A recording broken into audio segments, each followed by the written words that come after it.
반갑습니다. 저 따곡 공동체위원회 유문종 위원장이고요. 시간이 많이 지나서 빨리빨리 좀 가야 될 것 같습니다. 바로 그냥 시작하겠습니다. 우리 발표 다 보셨고 느끼시는 거 비슷할 거고요. 또 하고 싶은 의견들이 많이 있을 겁니다. 제일 첫 번째 토론은 아까도 너무 멋있어가지고 제가 놀랐어요. 우리 경기도에서 제일 멋있는 분 같아요. 그죠? 네, 우리 기획재정위원회 양문서 의원님의 토론부터 시작하도록 하겠습니다. 박수로 시작하겠습니다. 예. 그 선수들 앞에서 이제 감히 제 생각을 좀 말씀드리겠습니다. 제 역할이 공적으로 의원 신분이지 않습니까? 그래서 아까 인사말에서 칭찬을 했고 이제는 제 역할에 충실해서 좀 비판적인 시각에서 말씀을 좀 나눠볼까 합니다.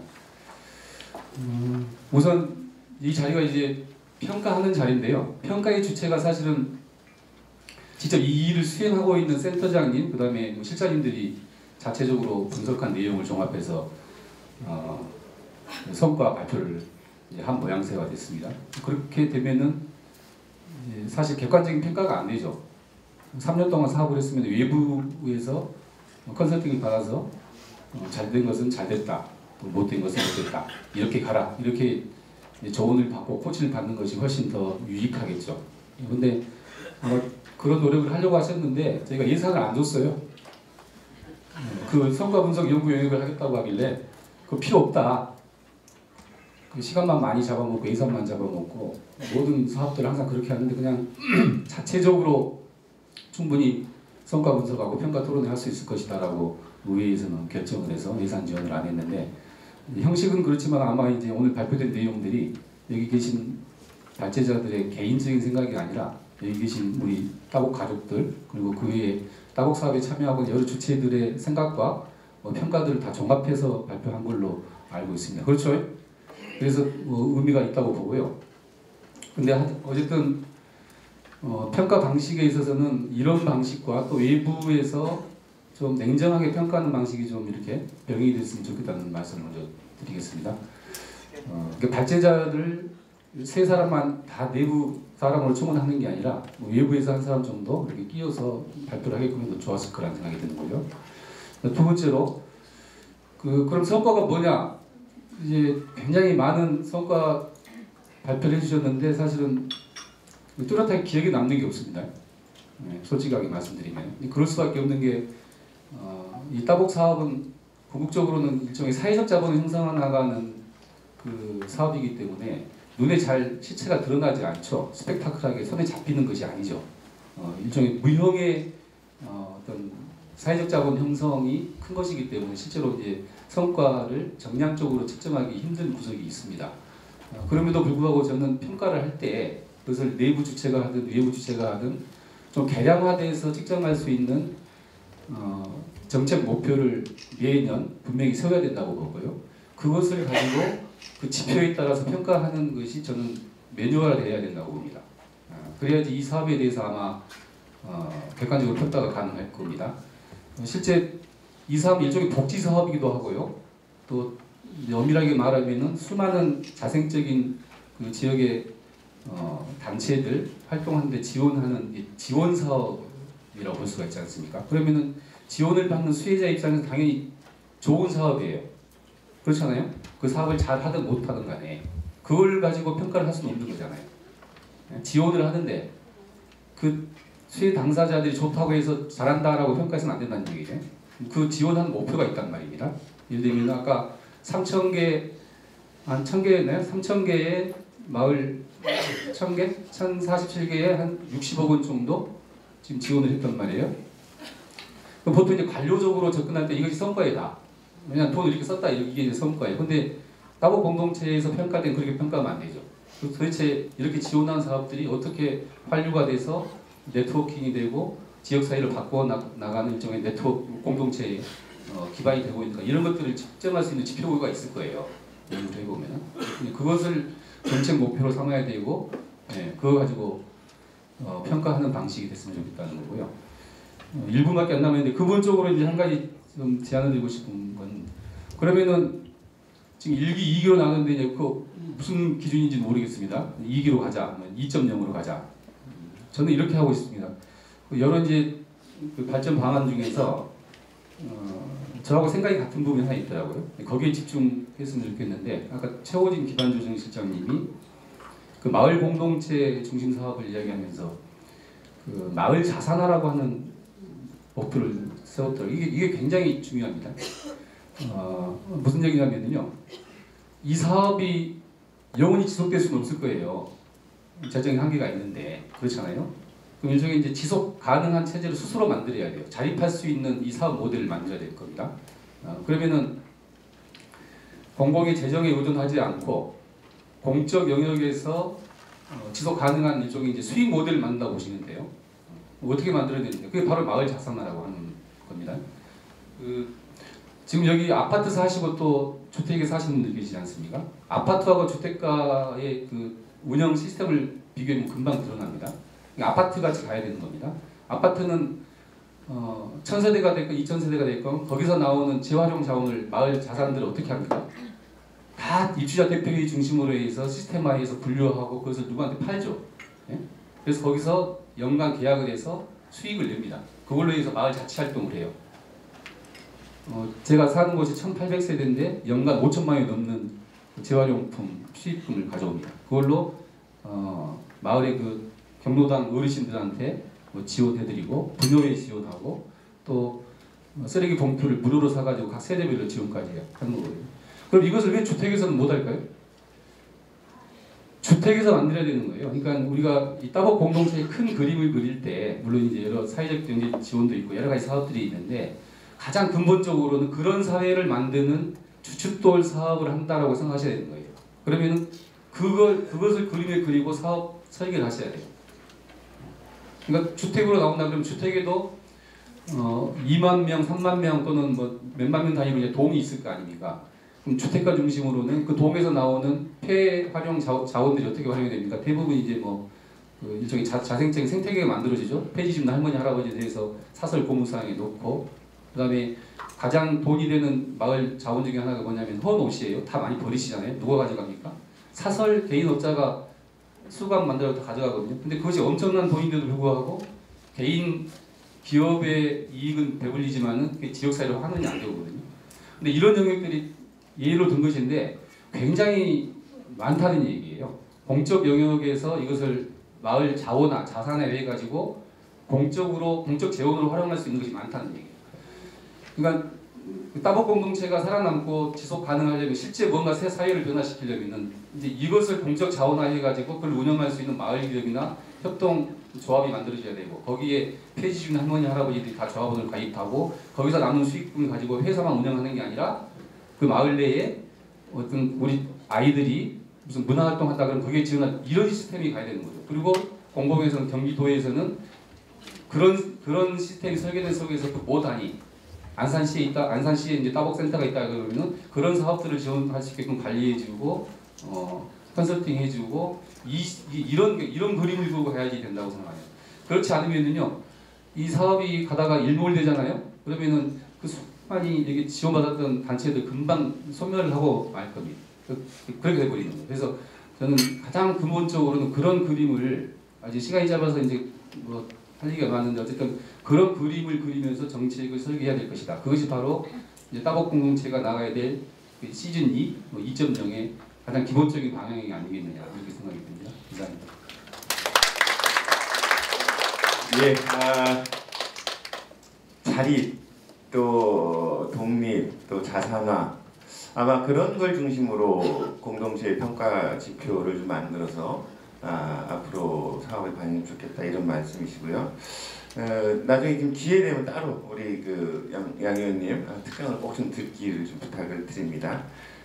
다음 순서는 우리 그 포천에서 오셨죠, 우리 이수인 센터장님, 이사장님, 센터 이사장님 토론을 듣도록 하겠습니다. 멀리서 오셔서 박수 크게 좀 보내주세요. 저는 그렇게 생각을 합니다. 이제 경기도 따복 공동체가 어떤 지원과 역할을 해야 되나 이 부분하고 특히 이제 제가 농촌에 있다 보니까 농촌에 어떤 활력을 좀 줄 수 있을까 이 두 가지 분야에서 좀 생각을 좀 해봤고요. 일단 자료를 여기다 드리고 하겠으니까 간단하게 그냥 제목만 말씀을 좀 드리겠습니다. 지금 사회적 경제 마을 공동체 도시 재생 통합 중간 지원 조직 기능이 확대되는 방안이 마련돼야 되겠다. 이게 정부에서 국토 도시 재생 특별법도 만들어지고 그랬었지만 사실 밑에 내려와서는 아무것도 없다라는 지금 상황이거든요.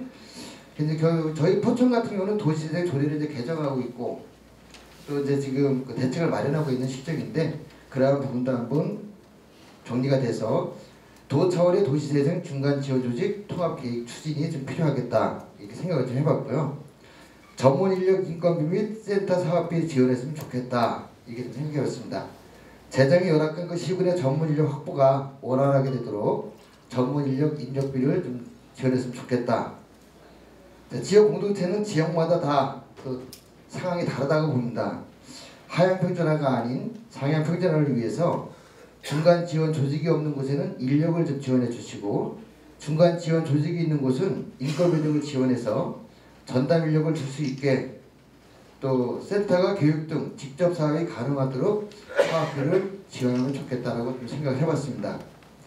일단 중간 지원 조직 내에 따복 사업 전담 직원을 좀 배치하고 지원했으면 좋겠다라는 부분도 생각을 해봤고요. 행정적인 측면에서 이 사업의 안정화를 위해서 순환 보직을 맡으신 분들이나 담당 업무를 처음 받는 분들이 업무를 쉽게 이해하고 지원할 수 있는 체계를 좀 구성했으면 좋겠다. 예, 그래서 거기에는 행정 매뉴얼이 되겠죠. 행정 매뉴얼을 통해서 담당자들이 좀 일하기 좋게 좀 쉽게 해줬으면 좋겠다라는 말씀을 드립니다. 그리고 농촌 활성화를 위한 따복 공동체의 역할을 간단하게 좀 말씀을 드리겠습니다. 네, 농산 초형 따복 공동체 사업을 좀 발굴해봤으면 좋겠다. 그래서 제가 이제 예를 들어서 따복 시골 장터, 따복 시골 학교, 시골 학교들이 폐교에 이게 몰리고 있는데 따복 푸르트롯 등 마을 단위 따복 사업을 좀 시행해봤으면 좋겠다라는 생각을 해봤고요. 시골 노예들을 위한 주민주도 복지정책 추진과 일자리 창출 이런 부분에서는 따복 신부를 마켓 포천에서도 내년도에 실행을 해보려고 합니다. 따복 빨래터, 따복 이야기 전도사. 이야기 전도사는 마을의 어르신들의 그 이야기가 구수하게 이 도시 학생들이 와서 참 전달이 잘 되는 것 같더라고요. 따복 이야기 전도사 이렇게 좀 생각을 해봤고요. 농촌 경관 조성 사업을 통한 마을 가꾸기를 실행해서 도시민들에게 공간을 제공했으면 좋겠다. 이 부분은 따복 쉼터, 따복 주말 농장, 경기도 따복 위원회에 농촌 마을 홍보 전단팀을 좀 줬으면 좋겠다라는 생각을 해봅니다. 제가 저희 마을에 한 가지만 사례를 드리면 마을 기업을 통해서 소득을 창출하고 그 소득의 일부를 지금 이제 마을 어르신들에게 노령연금으로 월 5만 원입니다. 많지는 않지만 7분에게 드리게 됐습니다. 이런 것이 바로 그냥 마을 기업의 공동체를 통해서 집행할 수 있는 여건이 아니었었나 생각하면서 우리 경기도 따복 공동체에 이 자료는 제가 드리고 갈 테니까 좀 참고하셔서 이런 사업이 진행됐으면 좋겠습니다. 이상입니다. 예, 굉장히 많이 준비해 오셨는데 시간이 짧아서요. 다만 지금 이수인 이사장님 준비한 내용들은 따복에서 널리 좀 공개를 해가지고요. 같이 좀 공유를 했으면 좋겠고 한 가지 아까 좀 발표하면서도 우리 양 의원님도 말씀하셨지만 저는 행정 쪽에서 발표가 좀 없어서 아까 말씀하셨던 기초지자체의 공무원들의 어떤 역할 또 지원 체계에 이런 부분들이 좀 빠져 있는 게 아쉽다는 생각이 들었습니다. 고맙습니다. 우리 세 번째는 화성에서 오셨죠? 예, 어떻게 보면 제일 멀리 금성담의 화성인가요? 예.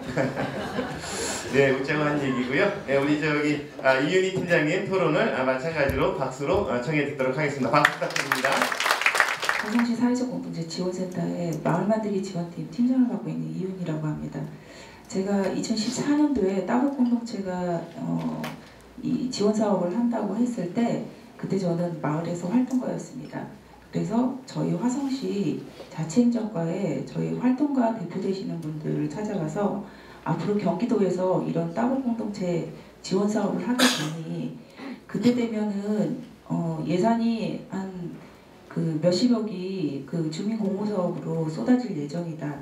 그러면 주민 역량이 되지 않은 채로 공모 사업을 하게 되면은 그건 진정한 마을 만들기 운동이 아니라 사업을 위한 마을 만들기 사업이 될 우려가 있다라고 해서 우리는 이거를 미리 대비해서 우리 자체 내에서 네트워크도 만들고 중간 지원 조직센터도 준비를 해야 되고 또한 그 자체 행정과 안에서 주민 역량을 키울 수 있는 교육 프로그램을 만들어야 하지 않겠느라는 것을 제안을 하였습니다.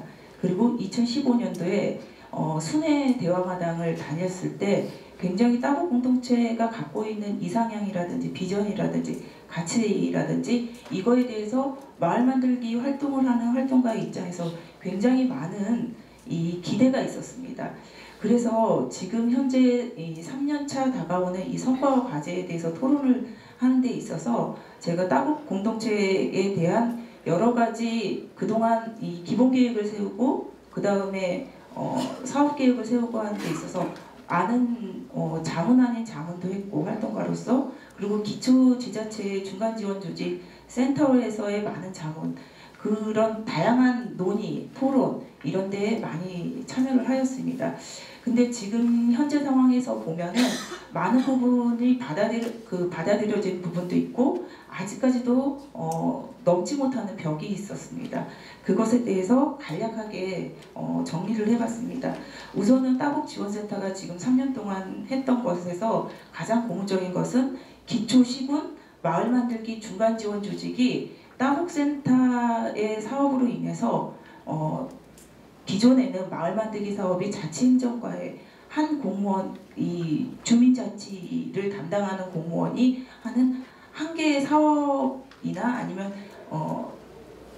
그런 걸로만 여겨졌었는데 이게 이제는 따복 공동체와 서울 마을 만들기 대중화가 됐다는 거에 대해서 굉장히 고무적인 것이 아닌가라는 생각이 들고 그리고 그때 당시에는 안산하고 수원 정도의 중간 지원 조직이 있다 그러면 지금 경기도 안에는 도시재생센터 안에 그 마을 만들기 지원센터부터 시작해서 담당 공무원이 생기고 중간 지원 조직이 10개 이상이 생겼다는 것이 가장 큰 성과라고 할 수 있습니다. 그리고 마을 만들기 활동가들이 굉장히 멀리 가가지고 서울이나 다른 지역에 가서 교육을 받는다든지 하는 것에 대해서 굉장히 어려움을 느꼈는데 체계적이고 다양한 교육을 지역 안에서 경기도 안에서 받을 수 있었다는 것 그리고 마을 만들기를 하는 활동가들이 31개 시군이 경기도가 굉장히 넓잖아요. 다양한 주민 역량들이 발굴되었고 그것들이 네트워크할 수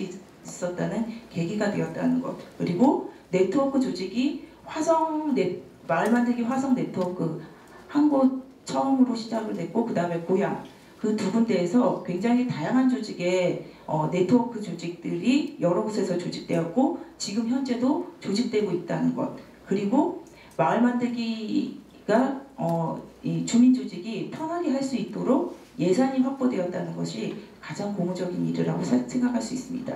그런데 여전히 여기서 제가 조금 쓴소리를 하는데 여전히 마을 공동체 운동을 성과주의 사업으로 본다는 것입니다. 아까 의원님이 얘기했듯이 마을 만들기 운동은 단순간에 되는 사업이 아닙니다. 이거는 어찌 보면은 10년이 돼야지 마을 만들기 모델의 마을이 생겨날 정도로 굉장히 오래되고 지루한 과정인데 이거를 3년 안에 성과주의로 단지 공모사업 몇천 개 했다. 이게 어떻게 됐다 하는 그런 객관적인 정량적인 성과만을 이걸 계속해서 요구한다면은 이 마을 만들기 사업이나 공동체 사업이나 또는 협동조합이라든지 사회적 기업도 마찬가지입니다. 사회적 기업이 그게 지속되고 발전할 수 있으면은 하려면은 계속적으로 어떻게 지원을 해야 되고 그들이 요구하는 게 뭐고 현장에서 요구하는 게 뭐고 주민 역량이 어떻게 발전해야 될까 그거를 고민하는 대신에 우리 공모사업 몇 개 하고 마을 만들기 몇 개 만들고 협동조합 몇 개 만들고 이런 정량적인 것으로 계속적인 사업이 되다 보면은 그리고 따복에서 공동체가 그대로 가다 보면은 이거는 아까 의원님 말대로 영원히 할 수 없는 그런 사업으로 될 수 있습니다. 그리고 기초 시군의 사업을 아직까지도 광역에서 한다는 것입니다.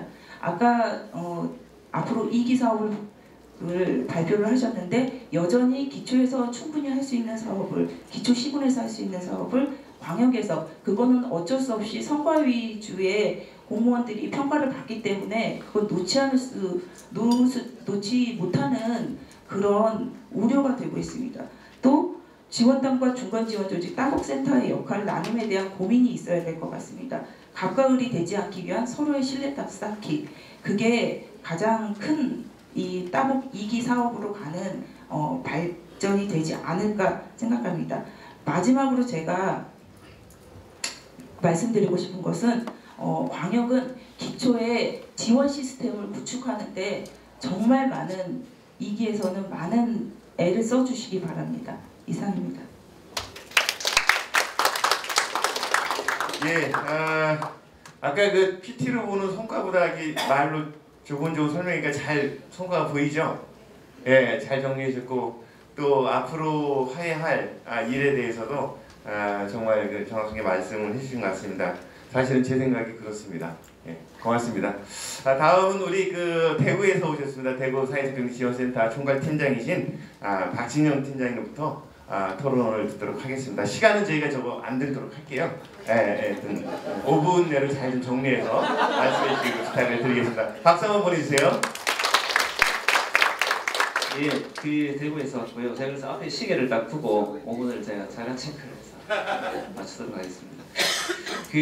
이 경기도와 대구는 규모의 차이도 있고 또 강력도와 강력시의 차이는 분명히 있는 것 같습니다. 그래서 제가 이제 설명을 들으면서 예전에 이제 우리 블록체인 심사도 되게 인상적이었고 그다음에 이 따곡이라는 브랜드가 경기도 내에서 따곡 청소년 대학생 기숙사 이렇게 이제 확장되는 그래서 공유 경제로 영역이 확장되는 부분에 대해서 되게 인상적이었고 또 많이 배웠습니다. 그래서 그런 부분도 있었고요. 또 특히 지금 이제 서울 경기를 제외하고는 기초 시군 단위의 센터는 아직 인프라가 구축되지 않은 상황인데 이게 언젠가 또 확산이 되지 않겠습니까? 근데 그 초기에 일어날 수 있는 여러 가지 업무 공유의 문제라든지 권한의 문제, 또 협업의 문제를 사실 저는 이 초기에 좀 기회비용을 쓰고 계신 것이 아닌가. 이후에 다른 이제 광역도에서 기초 단위가 만들어지면 아마 경기도에 와서 초기에 어떤 어려움이 있었고 이걸 어떻게 해결하셨는지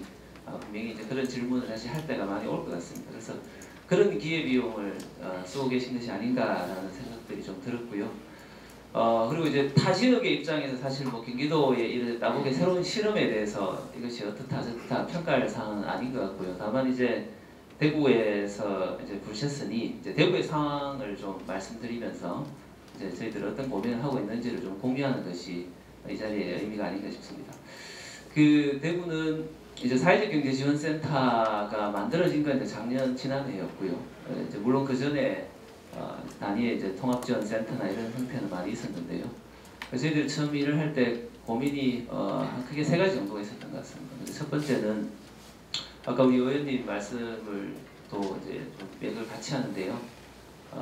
이제 저희가 이제 여러 가지 활동했던 이런 사업들의 성과를 어떻게 평가할 거냐 라는 부분이 가장 큰 고민거리였고요. 두 번째는 제가 광역도는 잘 모르겠습니다. 광역시는 이제 사회적 경제로 신규로 진입하는 인력과 서비스와 사업의 내용이 좀 시간이 지나면 더 혁신적이어야 되는데 이게 좀 그렇지 않다. 그래서 신규 진입에 대한 여러 가지 욕구가 좀 컸고요. 그다음 마지막으로는 지금 이제 어쨌든 이 저성장의 시대로 가고 있는데 지역의 사회적 경제의 성장성이 둔화되는 지점을 보이고 있습니다. 그래서 어떻게 이제 성장성을 계속적으로 가져갈 거냐 이 3가지가 좀 중요한 고민이었는데요. 그러니까 이제 지역 단위는 자원이 좀 적은 거죠. 그래서 이 고민들을 어떻게 해나갈 거냐라는 부분에 있어서는 먼저 이제 평가를 어떻게 할 거냐라는 것은 지역의 연구자들과 토크를 좀 많이 가졌습니다. 그래서 이제 다만 좀 합의를 했던 것은 사회적경제지원센터가 사업을 얼마나 잘했느냐라는 센터에 대한 평가가 아니라 사회적경제지원센터가 했던 사업이 지역사회에서 어떤 영향을 미쳤는가 이걸 평가하는 것이 더 중요한 평가이겠다. 그래서 그 실질적으로 했던 사업이 예를 들어 성장성이나 수치로 드러나겠지만 예를 들어 뭐 협업화 구조가 어느 정도 구축되었느냐, 그건 네트워크의 횟수와 강도와 지수라는 거죠. 그것이 얼마나 증가했느냐가 정말 네트워크가 확대되고 있구나. 그래서 이제 사업이 어떤 영향을 미치고 있는가에 대한 논의가 평가의 방향으로 가는 것이 맞지 않냐라는 논의가 좀 있었고요. 그다음에 이제 이 연구진들과 같은 논의 선상에서 이제 이런 얘기들을 많이 했습니다. 그래서 이제 어떻게 신규지, 특히 젊은 청년들이 이 영역으로 많이 들어오게 할 거냐라는 것은 이제 대학의 역할이 굉장히 이제 중요하다는 생각을 많이 했었던 거죠. 근데 이제 지금 현재 지역의 대학에서 사회적 경제라는 과목을 정규 과목을 선택하고, 물론 이제 대학원은 저희가 있습니다. 이제 카톨릭 대학에서 대학원을 갖고 있는데 운영하고 있는데 일반 대학에서 이걸 교양 과목 혹은 전공 과목으로 어떻게 이제 도입할 거냐라는 논의가 있었는데, 저희 연구회가 마침 각 대학의 교수님들 한 분 이상씩이 좀 있었습니다. 뭐 경제, 경영, 사회 다양했는데요. 그래서 이제 논의 과정에서 그러면 각 대학에서 교양 과목을 내년에 동시에 개설하는 걸로 하자. 그래서 교양 과목 커리는 원래 공통으로 좀 개발하고 내년에 교재 정도로 만들자라는 정도 합의가 있었고, 근데 이게 이제 이 약속이 실현화되려면 어쨌든 대학 총장님이 이 부분에 대한 인식이 있어야 되는 거 아니냐. 그래서 이제 사실은 저희가 대학 총장님을 만난 게 아니라 교수님들께서 각 대학의 교무처 그다음에 설득하셔서 총장님을 한 자리에 다 모으셔서 7개 대학이 이제 같이 협약을 하고 내년에 이제 교양 과목 개설을 하고 관련된 여러 가지 예산 지원들은 센터가 좀 해서 이제 과목이 좀 만들어진 게 있었습니다. 그래서 이런 부분들은 어쨌든 지역의 대학에 의존한 것이 아니라 여기에 관심 있는 교수님들과 좀 의기투합을 했고, 그 과정에서 스스로 그 문제가 좀 해결되는 과정에서 좀 효과가 있었지 않았나 싶고요. 그래서 대학은 대학이 아니라 거기에 계신 교수님들의 관심과 그 교수님들이 그 대학에서 얼마나 활동할 것인가가 좀 굉장히 중요한 포인트였다는 생각을 했습니다. 1분 남았네요. 마지막으로 성장성에 대한 부분이었습니다. 이제 그 성장성에 대한 부분에서 특히 이제 공공시장의 이슈인데요. 저희들 지역의 공공시장의 비중을 보면 특정 한 4개 기업이 대구 전역의 공공시장의 한 70에서 80% 정도를 차지하고 있습니다. 그러면 지금 뭐 최근 정부 들어서 공공시장을 더 확대하겠다라고 하면 사실 우리 사회적 경제 안에 양극화가 더 심화되는 가능성이 상당히 이제 깊어지는 거죠. 그 이유는 뭐 명확합니다. 그 공공시장에서 수요가 있는 영업 업종에 계신 기업이 훨씬 더 규모화가 될 수밖에 없는 거고, 또 그 다음에 이니셔티브를 쥐고 있는 기업이 우선적으로 사업권을 따내는 게 당연하니까. 그래서 이제 이 문제를 같이 이제 협의회 단위에서 논의를 하다가, 그러면 협의 안에서 이 자정 능력을 가질 수 있는 방법을 찾자. 그리고 협의회가 스스로 공공 판매 플랫폼 확대도 하고 이 시장들을 개척해 나갈 수 있는 일들을 해보자라고 해서 지난달에 이제 무한상사라는 사회적 협동조합을 좀 만들었습니다. 한 40여 개의 회원사를 지금 확보하고 있고요. 그래서 지난달에 개소를 했고 이제 많이 들어보셨죠, 무한상사. 그래서 정말 아주 무한도전이 좀 내려와서 상사면으로 해주기를 기대하면서 진행을 하고 있는데요. 그러니까 취지는 그랬습니다. 어쨌든 공공시장 안에서의 자생성과 그다음에 안에서의 룰을, 그러니까 이제 공유하는 룰을 어떻게 구축할 것인가를 상사가 중심이 되어서 어쨌든 이 룰을 잡자라는 게 컸고요. 그다음 이후에 확장성에 있어서 상사가 중심이 되고, 그래서 예를 들어 저희들 센터든 뭐 다양한 공공기관에서 여러 가지 문의가 오면 이제 이건 다 상사에서 결정권을 지금 갖고 있습니다. 그래서 이런 부분에 대한 좀 활동들이 있었던 것 같습니다. 근데 이게 이제 지역이 좀 작고 자원이 적다 보니 적은 자원을 어떻게 효과적이고 효율적으로 활용하자는 차원에서 이런 활동이 있었고요. 근데 경기도는 훨씬 더 많은 자원과 또 넓은 지역과 많은 사람이 있으니까 어쨌든 이런 실험들이 향후의 시군으로 확대되는 지점에 오면 분명히 이제 경기도의 사례를 가지고 학습하는 기회가 되지 않을까 싶고요. 그런 과정에서 선도적 역할을 하고 계셔서 계속 힘을 내셨으면 좋겠습니다. 예, 무엇보다도 시간을 잘 지켜주셔서 고맙고요.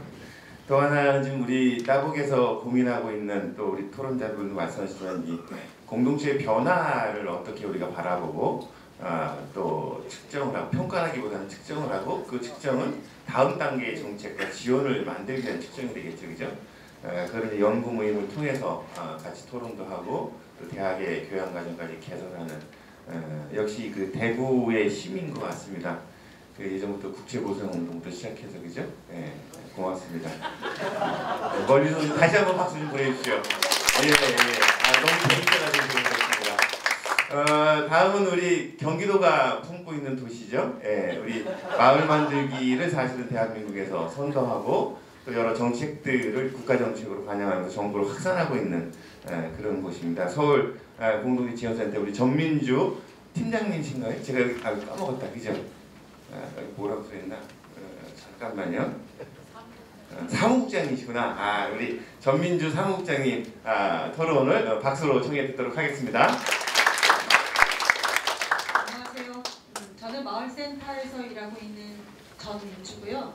사실 뭐 말씀하실 때 직함이 뭐냐고 말씀하셨는데 사실 저희 직함은 대외적으로는 사무국장이지만 대내적으로는 그냥 민주입니다.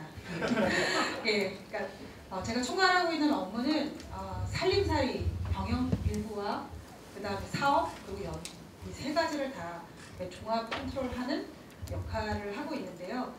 실제로 사람 하나가 그 일을 해낼 수 없기 때문에 각 실들의 자치적인 역할들로 이어가고 있습니다. 올 때 되게 고민이 많았어요. 저희 마을 센터장님께서 여기 오시려고 하셨거든요. 그런데 여러 가지 일이 또 있어서 제가 대신 오게 됐고요. 오면서 그럼 어떤 이야기를 해야 될까? 근데 대구에서 말씀해 주신 것처럼 경기도의 실천을 서울의 입장에서 이래라 저래라 이랬으면 좋겠다 저랬으면 좋겠다 라고 비평하기는 되게 어려울 것 같아요. 그리고 제안이라는 자리가 아마 이 토론의 자리인데 제안도 참 어렵네요.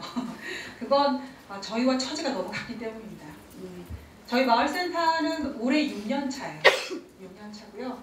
그리고 횟수로는 5년이 이제 거의 다 채워져 갑니다. 아까 의원님께서 말씀하셨어요. 어떤 일을 잘하려고 하면 지향점이 지표화돼 있어야 되는 거 아니냐. 성과 목표가 좀 있어야 되지 않느냐.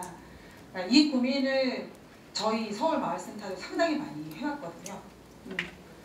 그래서 그러면 성과화하기 위한 기초 작업을 하는 게 우선은 미인관이 함께 해야 될 일이라 서울에서는 미인관이 함께 기본 계획이라는 걸 수립했어요.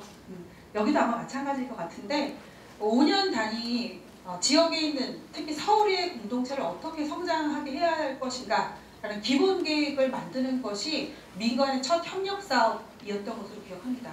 그게 2012년이었어요. 그때 나왔던 연구 보고서에 보면은 사람, 그리고 삶, 그리고 민관 협력이라는 이 세 개의 꼭지가 우리 서울 지역이 감히 마을이라는 이야기를 할 수 있는 공동체 정책의 지향점이 될 수 있다라고 이 세 가지 꼭지점을 좀 찍었거든요. 그러면서 이제 맨 뒷부분에 나오는 내용이 있어요. 성과 지표예요. 네. 사람, 삶, 그리고 민간 협력을 어떤 형식의 기준점을 갖고 지표화해야 5년 후에 평가할 수 있을까? 였는데 지금 저희 그 1기 기본 계획에 대한 성과 평가를 6년 차에 하고 있습니다. 6년 차에 하고 있고요. 그리고 2기에는 앞으로 향후 5년 그리고 공동체 정책의 10년이죠. 어떻게 바라봐야 할 것인가를 지금 알맹이를 막 골라내고 있는 중이거든요. 아마 저희가 11월 말이나 12월 초쯤에는 공유 드릴 수 있을 것 같아요. 근데 저희 그 1년 내내 우리 1기 성과는 무엇이었고 그리고 2기 과제는 무엇일까를 뽑아내는 토론 중에 나왔던 것 중에 하나는 공동체 생태계를 조성하는 것이 잘 되었나? 였어요. 그러니까 사람이라는 부분들을 구체화시킬 수 있는 것은 생태계였는데 그 생태계의 가장 중요한 지점이 민간 전달 체계더라고요. 그러니까 민관 말고요. 민간 전달 체계. 왜 제가 이렇게 말씀을 드리냐면 민관 협력이 매우 중요한데 아직 관만큼 일을 잘하는 민간은 없습니다. 없다라고 이렇게 단언적으로 말하는 건 뭐라고 해야 되나 조심스러운 일인데요. 오랜 역사의 관료제에 의해서 만들어진 이 행정 전달 체계하고요. 행정이 해왔던 일들을 시민의 참여로 만들어내는 중간에 선 중간 조직이 민간 전달 체계인데 민간이 주민의 이야기를 받아 안으면서 아주 일 잘하는 공무원과 함께 나란히 하는 일이 보통 일이 아니거든요. 아마 뭐 이렇게 웃어주셨는데 저게 이제 호응이라고 생각하는데 그 민간 전달 체계 파이프라인을 잘 깐다는 것이 무엇일까? 아까 발표해 주셨던 화성 팀장님께서 해주신 내용 중에 보면은 어쨌든 기초 31개 지역에 중간 지원 조직이 만들어진 것이다 라고 말씀해 주셨어요. 근데 좀 더 정확하게 얘기하면 중간 지원 조직에 민간을 대행할 수 있는 사람이 적절하게 배정되고 있는가 또 이제 진단되어야 된다는 생각이 들어요. 저희가 5년 되고 있는데 서울에서의 경험을 좀 잠깐 말씀드리면 1차로 마을 생태계를 조성하기 위해서 구의 중간 지원 조직을 민간 위탁으로 설립할 수 있도록 지원하자가 광역 서울센터와 그 다음에 광역시의 목표였습니다. 왜 민간 위탁일까요? 이걸 좀 같이 고민해 주셨으면 좋겠다는 생각이 드는데 민간은 아직 부족한데요. 위탁체를 마주하는 일은 되게 어려웠거든요. 서울에는 민간 위탁을 하고 있는 마을센터가 자치구가 7개도 채 안 됩니다. 올해 겨우 7개가 됐어요. 25개의 자치구가 있는데요. 대부분 다 주민 모임 활동을 했거나 시민사회 활동을 하셨던 분들의 네트워크 조직들이 주민의 활동들을 지원하고 있어요. 근데 이 조건 만들기를 어떻게 해야 할까를 고민하고 있는 중인데 가장 큰 것은 위탁 조직으로 법적 책임을 질 수 있는 그리고 정부의 파트너십에 대해서 계약적 주체로 쓸 수 있는 조건을 만들어서 세워주는 역할이 광역 차원에서 먼저 노력되어야 된다라는 기준점을 잡고 있는데 아마 경기도에서도 같은 고민일 것 같아요. 그래서 먼저 31개 지역에 중간 지원 조직을 별도로 더 설치하는 그런 역할을 하셨을 것 같고요. 저희 내년에는 25개 자치구가 민간 위탁 조직으로 위탁될 수 있도록 하기 위한 전략을 좀 수립해 있고 사실 이 동시간에 서울에서는 민간 위탁 기관을 마중하기 위한 설명회를 하고 있는 중입니다. 네, 25개 자치구 민관을 대상으로 설명회를 하고 있는 중이고요. 사실 저희 센터장님 거기가 있어서 제가 여기 온 건 거예요. 이 경험을 동시간에 여기서도 나눠야 됩니다. 그럴 수 있는 여건들 만들기를 광역에서 잘 설계해야 된다. 근데 이제 광역에서 누가 설계하느냐. 여태까지 일 잘했으니까 공무원이 설계해야 할까요? 저는 따복센터가 잘 설계해야 된다고 생각합니다.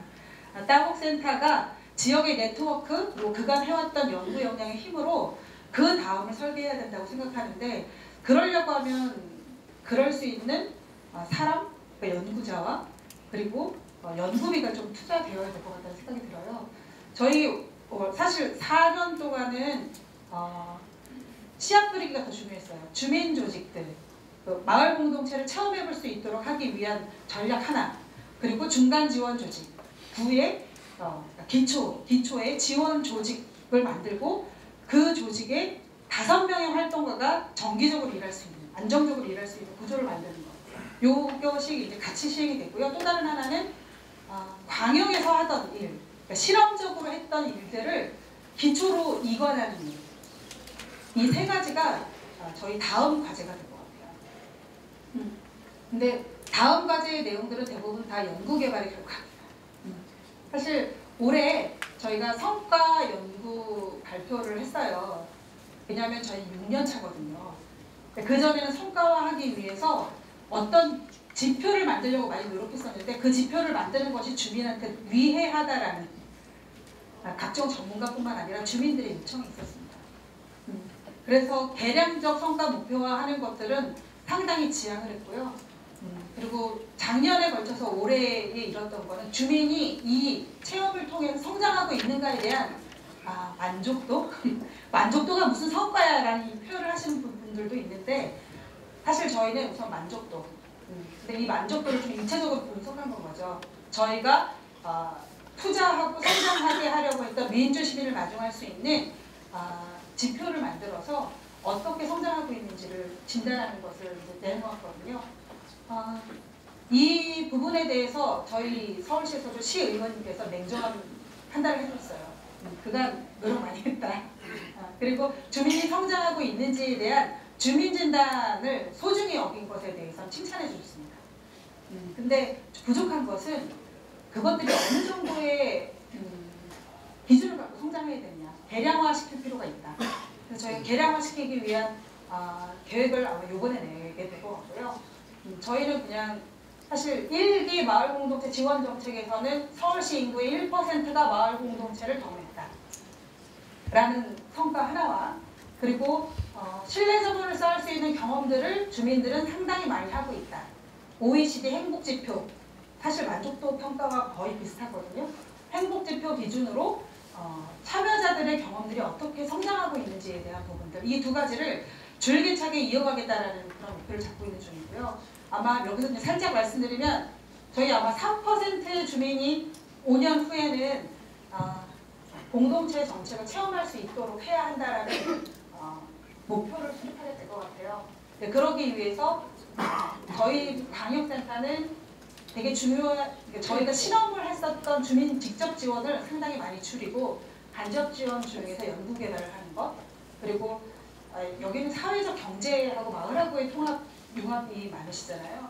서울에서는 자치라는 큰 그릇, 제도, 그러니까 지방자치 제도의 자치, 주민자치라는 그릇하고의 결합할 예정입니다. 그것을 잘 담을 수 있도록 하기 위한 역할 분담을 자치구와 구체적으로 논의해서 설계 중인데요. 이런 작업들이 이후에 경기도에서도 잘 되면 좋겠습니다. 지금 보니 정책의 역사로 보면 4년 차더라고요. 내용적으로 보면 이제 3년을 채우는 것이고, 그래서 저희 서울에서의 시행착오를 잘 사용하셔서 더 멋지게 비약하셨으면 좋겠어요. 도약이다? 네, 발제 이상 마치도록 하겠습니다. 예, 고맙습니다. 처지가 비슷하다고 시작을 했는데 듣고 보니까 처지가 좀 다른 것도 있고요. 또 비슷한 부분들을 같이 우리가 많이 좀 배워서 적용할 수 있다고 생각을 합니다. 어쨌든 앞서서 도전하고 실험하고 또 좋은 결과들을 좀 확산하고 있는 우리 서울센터에 많은 기대를 계속 좀 갖겠습니다. 다시 한번 우리 전민주 국장님께 박수 한번 보내주십시오.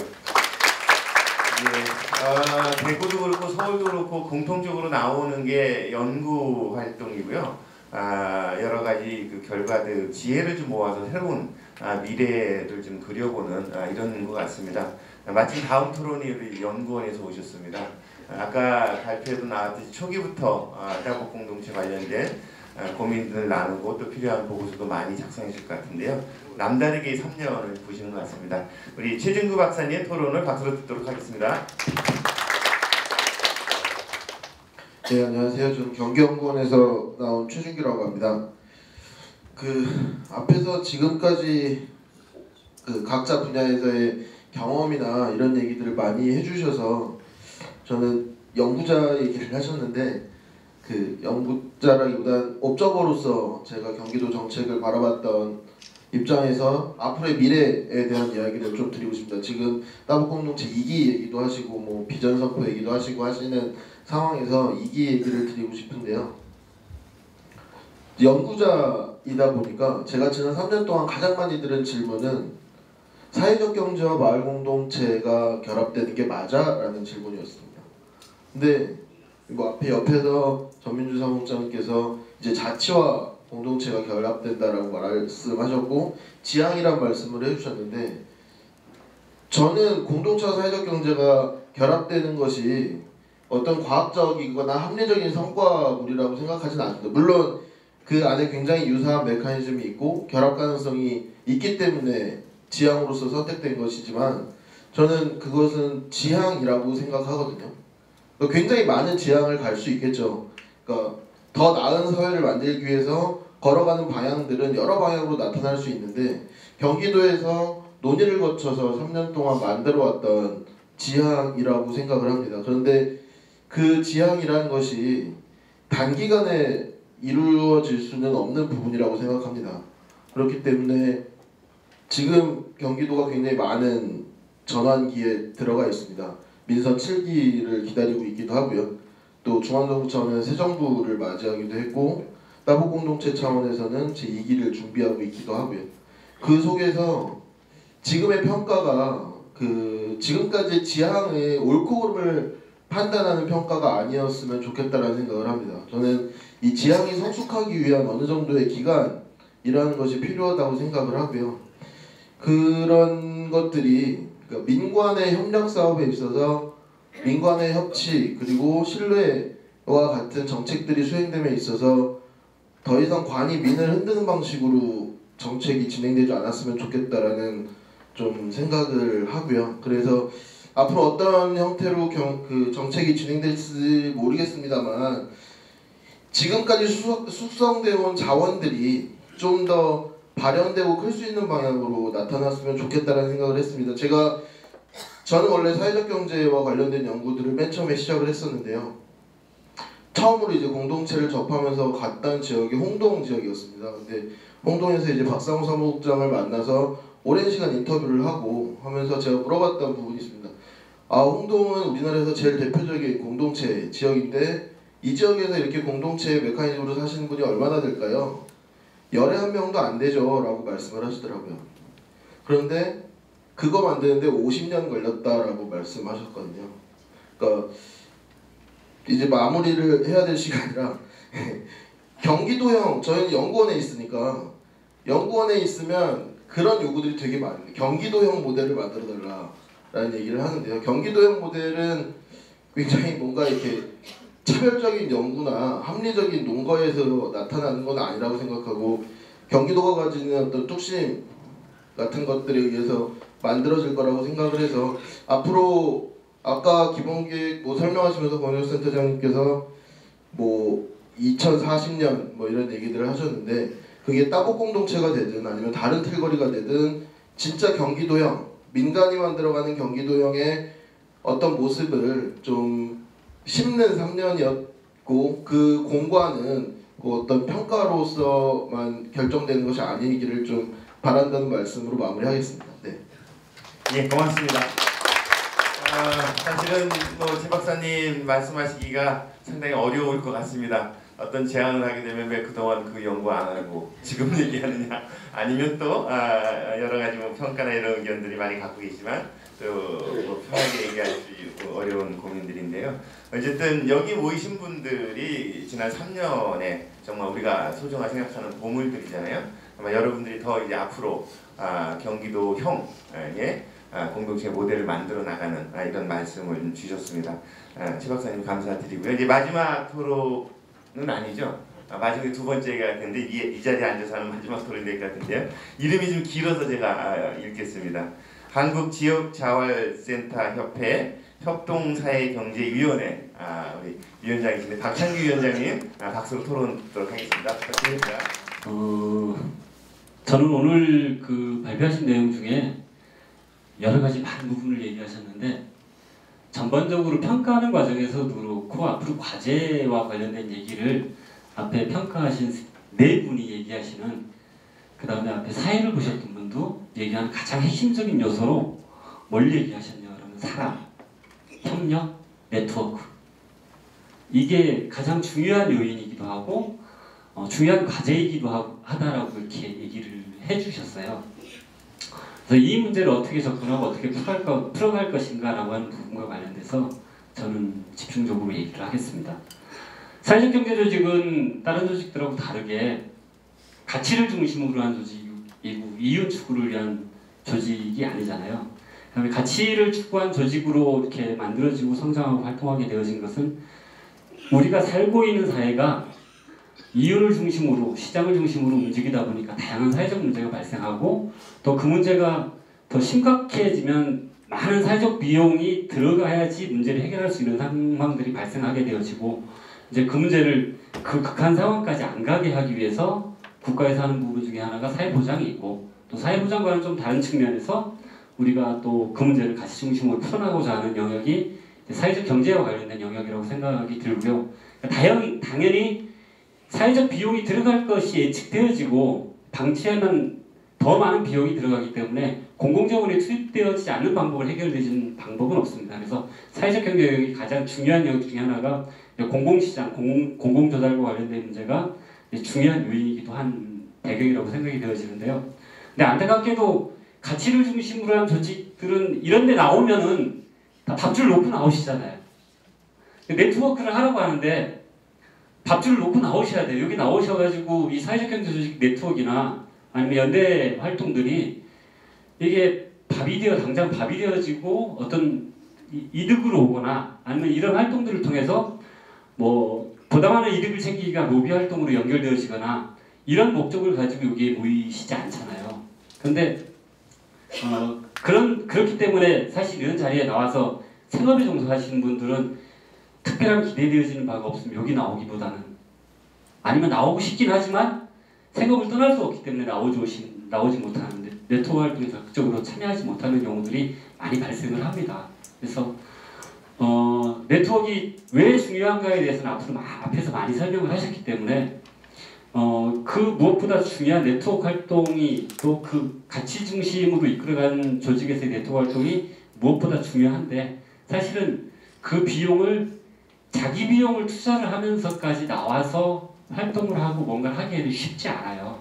그래서 이 사회적 경제 조직을 활성화시키는 데서 특히 초기 기반을 만들어 나가는 데서 무엇보다 중요한 부분들이 이 네트워크 조직들 활성화가 가능하게 어떻게 지원할 것인가라고 하는 부분이고 그 지원을 위해서 아끼지 말아야 되는 사실은 대단히 많이 아끼세요.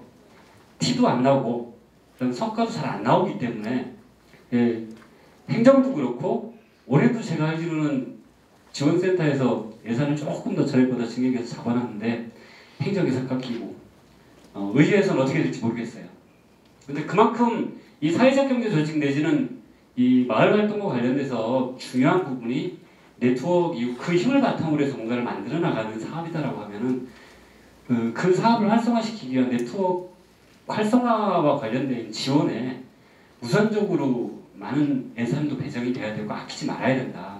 그래야지 그게 밑거름이 돼서 더 큰 거를 기대할 수 있는 상황이 올 수 있다라고 하는 생각이고요. 그래서 그 부분을 좀 중요하게 고려해 주셨으면 하는 부분이고 또 다양한 중간 지원 조직들이 있어요. 따북지원센터만 있는 게 아니라 시군도 있고 아니면 예를 들자면 자활센터에도 이제 광역 조직도 있고 지역 조직도 있는데 이게 다 관계가 일상적인 관계가 이루어지진 않고 있는 것 같아요. 그래서 이런 일상적인 협력 관계가 보다 활성화되어야지 다양하게 벌어지고 있는 활동들이 하나로 모아지고 또 효과성, 효율성 높아지는데 아직까지는 그 부분이 좀 부족하지 않은가. 그래서 그냥 현장을 방문해서 시군구를 찾아가는 것도 중요하지만 각 지원 조직들 간의 일상적인 협력 구조, 협의 구조를 만드는데 따북센터가 중심에 서야 되지 않겠나라고 하는 의견이고요. 그 다음에 상호거래와 관련되어진 부분도 의견이 있긴 한데 1분 남았다고 1분 아직까지 안 올리셔가지고 상호거래 관련된 거 그거는 나중에 따로 말씀을 드리겠습니다. 상호거래하고 우리 성장지원실의 시장경제가 안고 있는 문제점으로부터 발생한 게 사회적 경제인데 지금 그 주요 타켓으로 삼고 마켓으로 설정하고 있는 부분은 시장경제 안으로 들어가는 거를 중심으로 잡고 있어요. 이게 합리적인 접근인지 그게 우선시되는 접근인지에 대해서는 추후에 좀 더 얘기를 해봐야 되지 않을까 하는 의견입니다. 예, 이상 마치겠습니다. 예, 고맙습니다. 어쨌든 우리가 한 일들에 대해서 서로 네트워크하고 협력 체계를 좀 만들고 그런 부분들은 단지 중간 지원 조직을 만들어서 지원하는 것보다 더 복잡하고 그죠? 더 깊이 있는 체계가 좀 필요하겠다는 얘기고요. 사회적 경제가 주류화된다는 표현이 과연 어떤 의미인지 정말 그 현재의 경쟁적 그 경제가 풀지 못하는 역할을 사회적 경제가 해야 되는데 아마 그런 말씀을 앞으로 우리 박청규 위원장이 많이 하실 것 같습니다. 그죠? 예, 기대를 좀 하고요. 네, 안녕하세요. 안양의 작은 마을에서 온 정몽주 할아버지 32대 손입니다. 정우교입니다.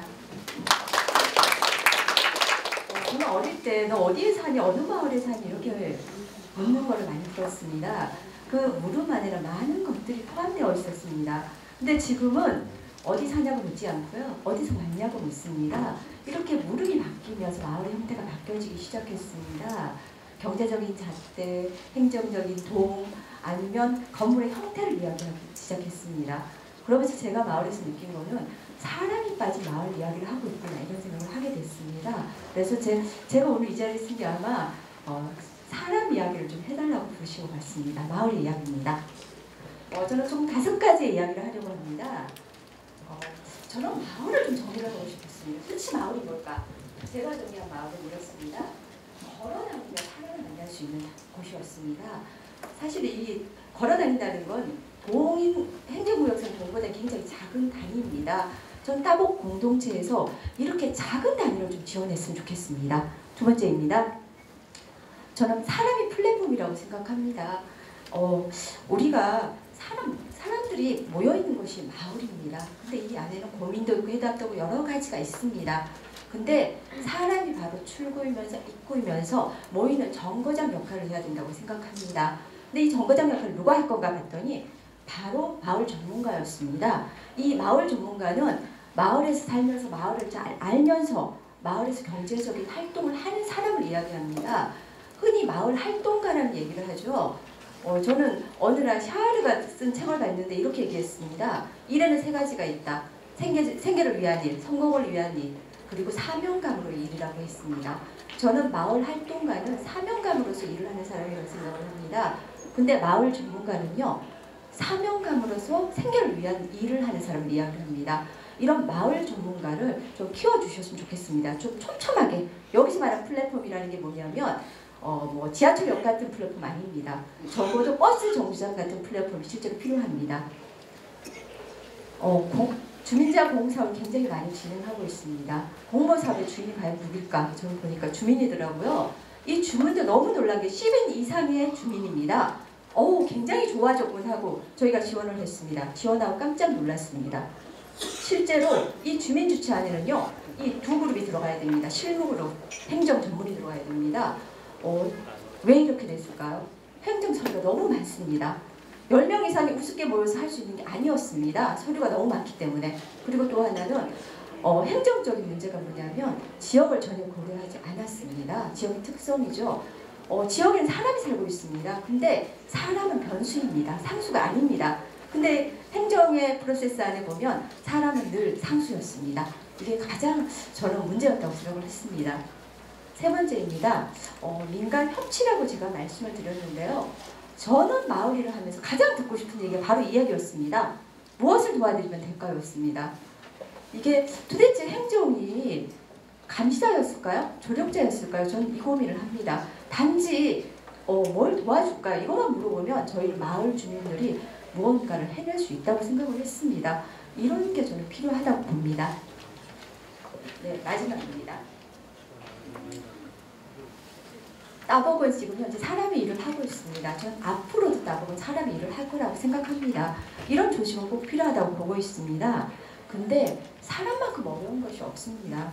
사람이요, 힘을 뺏기도 하고요, 힘을 주기도 하고요, 힘을 받기도 합니다. 근데 우리가 경기도 법원에 따복 공동체를 만들기 위해 과연 어떻게 해야 될까요? 저는 이런 고민을 해본 적이 있습니다. 정말 별거 아닌 것 같지만 사실은 이게 필요하지 않을까 합니다.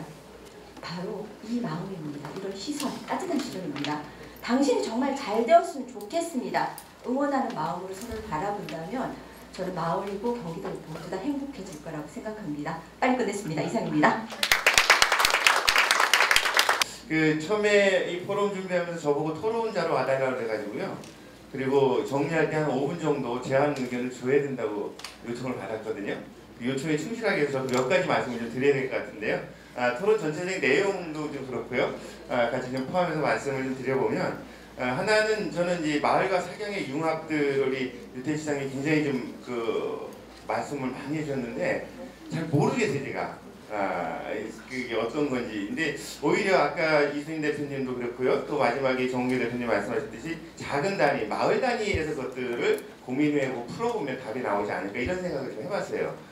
그리고 그게 사경도 고도화를 많이 얘기하는데 지역화는 그럼 어떤 건가? 그리고 여기 자리에 보면 지역 거점이나 이런 표현이 있는데 그 지역은 시군까지 머물러 있고 마을까지는 아직 못 올라가고 있는 것 같아서 좀 앞으로 따복이 어떤 마을을 모델로 해서 그 안에서 공동체 여러 가지 자산의 문제라든지 또는 자치의 모델이라든지 또는 사경과 어떤 사회적 경제가 마을 주민들과 어떻게 녹아들고 함께 그게 상호 거래도 되고 또 도움이 되는지 이런 것들을 한번 만들어봤으면 좋겠다 이런 생각을 좀 해봤고요.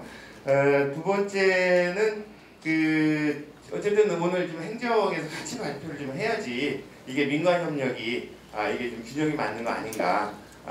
우리 센터 네 분 발표 준비하고 또 발표 잘해주셔서 고생을 많이 하셨는데 한 측면에서는 아까 양근석 의원님 말씀하신 외부의 어떤 발표자가 좀 아쉬운 것뿐만 아니라 저는 또 하나는 행정에서도 앞으로 18년도 또 이후에 이 따곡 사업에서 어떻게 계획을 갖고 있는지가 나와야지 이게 균형 있는 오늘 그 토론과 포럼이 되지 않았나 이런 생각을 좀 해보고요.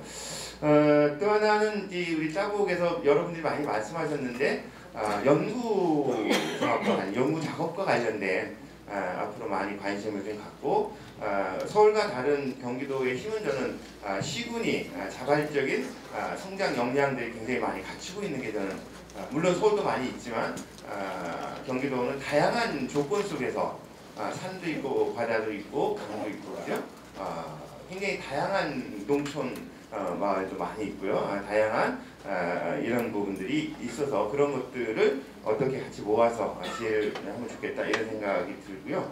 또 한 가지는 아까 고무적인 거는 우리 그 박창규 위원장이 네트워크 지원과 관련된 얘기할 때 양근석 의원님이 굉장히 동감을 하고 고개를 많이 끄덕여 주셨거든요.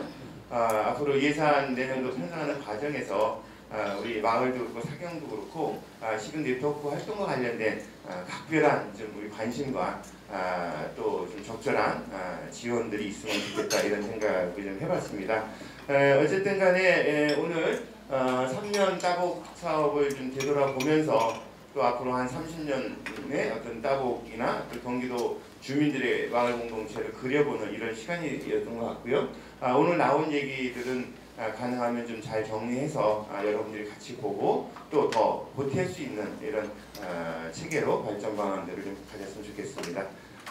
제 역할은 여기까지인 거죠. 예, 고맙습니다. 감사합니다. 따곡 공동체가 그럼 일기에 뭐가 남았나? 저는 여러분들이 이 자리에 있다는 것이 저는 제1 확인된 그런 증거라고 생각을 합니다. 따곡이라고 하는 말을 3년 전에는 없던 거잖아요. 여러분들이 따곡을 이해하고 따뜻하고 복된 공동체를 지역에서 어떻게 할 것인가라고 하는 부분들을 여러분들 우리 정우교 선생님이 간증을 해주셨어요. 네, 사랑이다. 사람들이 서로 마음의 문을 열고 주민자치위원회가 주민자치위원들끼리만 관계를 할 게 아니라 주민자치위원회가 갖고 있는 역할과 기능을 제대로 할 수 있도록 마을과 골목 단위에서 작은 협력 체계를 구축해가는 부분에 더 역할을 했으면 좋겠다라고 하는 자각을 저는 지원센터가 같이 해왔다고 생각합니다. 훨씬 경기도에는 똘똘한 저희 행정이 함께 했기 때문에 오늘 이 자리까지 같이 볼 수 있었고, 그리고 당사자 조직의 우리 협회 그 위원장님들도 같이 오셨는데, 사실 지원센터가 지원해야겠다라고 하는 마음만 가지고는 할 수는 없는 거잖아요. 내부 외부 자원을 잘 연결해서 사실 뭘 많이 하려면 예산이 있어야 하고, 우리 의원님 계시지만 잘하려면 오래되어야 됩니다. 사실 3년밖에 되지 않았어요. 그것도 전혀 다른 분야의 마을 만들기와 사회적 경제가 각각이 너무 자부심을 가지고 똘똘하게 활동하시던 분들이 모여서 뭔가 새로운 체계를 구축해서 협동사회의 꿈을 실현하자라고 하는 약속은 했지만 그것을 어떻게 할 것인가라고 하는 부분에 대해서는 너무 다른 경험과 너무 다른 그런 과정들이 있었던 거죠.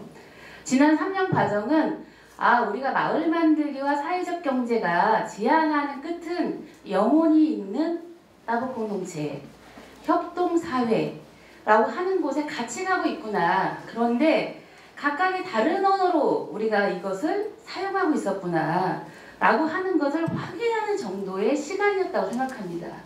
오랜 시간 동안 서로를 보고 따뜻하고 복된 공동체를 이루겠다고 하시는 분들을 지원센터가 잘 지원하려면 지원센터에서 생활하고 있는 직원들이 그런 마음가짐을 가지고 행복해야지만이 지원센터의 직원들이 여러분 현장으로 갈 수 있다는 생각을 합니다. 그 기간이 저는 3년이었다는 생각을 하면서 우리 여기 권우혁 센터장님이 자기 고백해 주셨지만 저도 사회적 경제 분야, 저는 마을에서 활동을 했기 때문에 사회적 경제 분야에 대한 경험이 없고 지혜가 없고 지식이 아주 부족했습니다. 많은 이 분야에서 활동하셨던 분들이 저한테 많은 영감을 주셨고 지식과 앞으로 사회에 대한 꿈을 저한테 다시 주셨어요. 우리가 함께 할 수 있는 것이 무엇인가? 우리의 차이가 아니라 함께 할 수 있는 그것이 저는 따로 공동체다 이런 생각을 합니다. 여러분들이 이제 현장으로 돌아가셔서 우리가 따뜻하고 복된 공동체라고 하는 이 공동체를 이루기 위해서 나는 무엇을 할 것인가 라고 하는 거에 자기 고백의 시간을 이후에 가져가 주시면 좋겠다는 생각을 하고요.